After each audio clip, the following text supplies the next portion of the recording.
Director of the Merdeka Research Center. He joins us now from Kuala Lumpur. Ibrahim, good to have you on the show. All right, whichever side story is true, it doesn't change the fact that the confrontation between these two sides, Manila and Beijing, over these shoals in the South China Sea has been going on for decades. When you look at this latest incident, what do you think is different?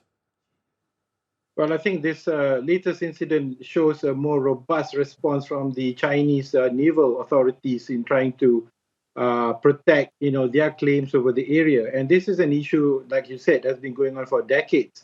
And I think the more, I would say, physical response put forth by Beijing's forces here, has increased the level of tension one notch higher than usual. And I think the Filipinos are also not backing down. They also have to maintain their claim over the area and also to allow passage for their fisheries industry to continue to fish and also operate in that location. And so there is very difficult situation where neither side is willing to back down on this particular topic. So we foresee that unless there is more restraint, there might be continued clashes and also physical activity happening between the Philippines as well as China. Ibrahim, so there is a sense of robustness between these two sides. What do you think is behind this new sense of urgency that is pushing both Manila and Beijing to greater assertiveness?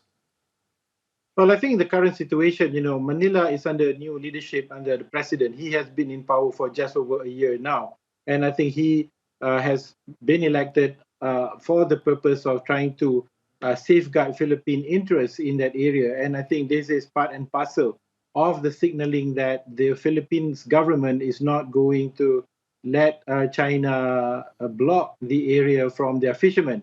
And now that Philippines is a maritime country and really depends on the fishing industry for its survival, the action on the part of Philippines is necessary, not just to cater to the domestic audience, but also to show that it will protect interests in the South China Sea.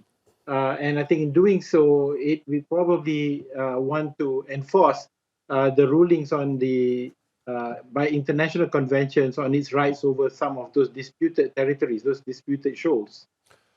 Ibrahim, we also are hearing from the Biden administration in terms of what they're willing to do in terms of protecting the Philippines. Where do you think this is headed then?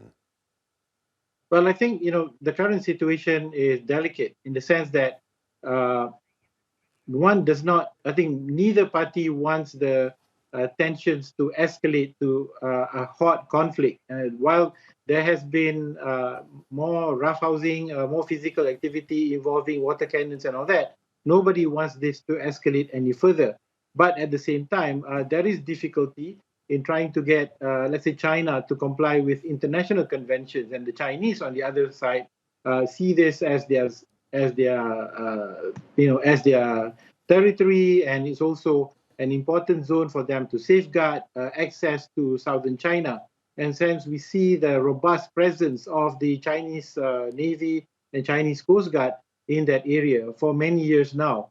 And I think they would also do not want to see more presence of the United States or other powers in that area. So I think there is a need for them to back down and negotiate some kind of code of conduct in the seas around South China Sea. Okay.